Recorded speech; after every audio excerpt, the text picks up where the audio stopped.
მამუკა ხაზარაძე ანტიკორუფციულმა ბიურომ შემოსავლების დამალვაში ამხილა და დააჯარიმა. ლელოს ლიდერის სახელმწიფოს გერმანიის ელჩისთვის მიქირავებული სახლიდან მიღებულ შემოსავალსა და უცხოურ ბანკებში არსებული ანგარიშების ამონაწერებს უმალავს. ანტიკორუფციულმა ბიურომ ხაზარაძის ქონებრივი დეკლარაცია შეისწავლა და მრავლობითი დარღვევა დაადგინა.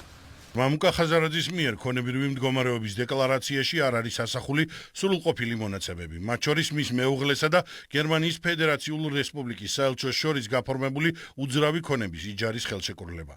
ამასთან აღსანიშნავია, რომ მამუკა ხაზარაძემ მონიტორინგის ფარგლებში ითხოვა დოკუმენტაციის წარმოდგენისათვის დამატებითი დროის მიცემა, რაც ბიუროს მხრიდან იქნა გაზიარებული, თუმცა მიუხედავად დამატებით მიცემული ვადებისა, მისი მხრიდან არ მოხდა ყველა საჭირო დოკუმენტაციის ბიუროსათვის წარმოდგენა. მათ შორის მამუკა ხაზარაძის მხრიდან არ იქნა წარმოდგენილი მის სახელზე უცხოურ ბანკებში არსებული ანგარიშების ამონაწერები. რიცხვები დანაშაულზე მეტყველებენ. მამუკა ხაზარაძე კი ირწმუნება, რომ არასოდეს არაფერი დაუმალავს. მის მეუღლესა და გერმანელ დიპლომატს შორის გაფორმებულ საიჯარო ხელშეკრულებაში კი სკანდალურს ვერაფერს ხედავს.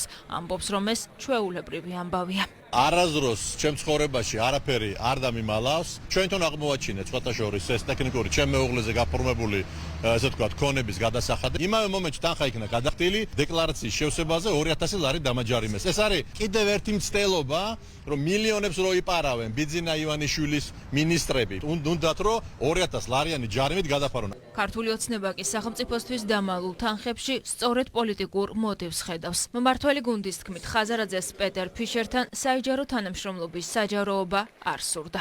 ფაქტს ჰქონდა არაიმდენად ფინანსური, რამდენადაც პოლიტიკური მოტივი, მას არ უნდა გაემხილა, რომ მას ჰქონდა მიქირავებული საკუთარი სახლი გერმანიის ელჩზე, რაც რა თქმა უნდა პოლიტიკურად და დიპლომატიური კუთხით არის სრულიად არაკორექტული. ჩვენ ხედავთ არაეთიკურ ქმედებებს კონკრეტული დიპლომატების მხრიდან, რაც მეტყველებს კიდევ ერთხელ იმ რთულ მდგომარეობაზე, რომელიც არის დღეს ევროპულ ბიუროკრატიაში ჩამოყალიბებული. ფანტაზმული თაღლითებისთვის კანონი რომ არ არსებობს და მათთვის კანონის უზენაესობა ეს მხოლოდ ცარიელი სიტყვები არ ახალი. ეს არის ადამიანი, რომელიც გამორჩეული ამით, რომ მილიარდ ნახევრის ამოღება უნდა და ჩვენი მოქალაქეების ჯიბებით. ალბათ ერთხელ თაღლითი, მუდმივად თაღლითი იქნება, მასშტაბს ამ შემთხვევაში ალბათ განსაკუთრებული მნიშვნელობა არ აქვს. ანაკლიის პროექტიდან და სწორედ იმ საქმიდან გამომდინარე, სადაც ბრალდებული არის თაღლითობაში, აქედან მოყოლებული გრძელი გზა გაიარა სხვადასხვა არასწორი ნაბიჯების.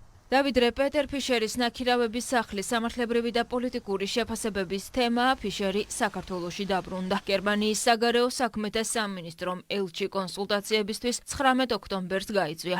დაბრუნების შესახებაც თავად დაწერეს და ისიც დაამატეს, რომ პეტერ ფიშერს საქართველოში გერმანიის სრული მხარდაჭერა აქვს.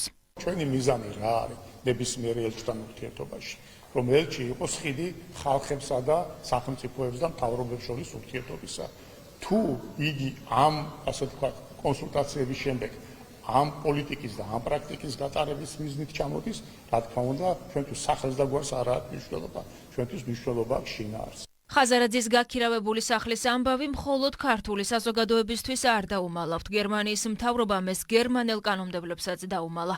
პარტიის ალტერნატივა გერმანიისთვის წევრებმა ქვეყნის საგარეო საქმეთა სამინისტროს კითხვებით რამდენიმე დღის წინ მიმართეს და მათ შორის ხაზარაძე ფიშერის თანამშრომლობაზეც იკითხეს, თუმცა გერმანიის მთავრობამ მოიტყუა და საქართველოში უკვე დადასტურებული ფაქტი უარყო.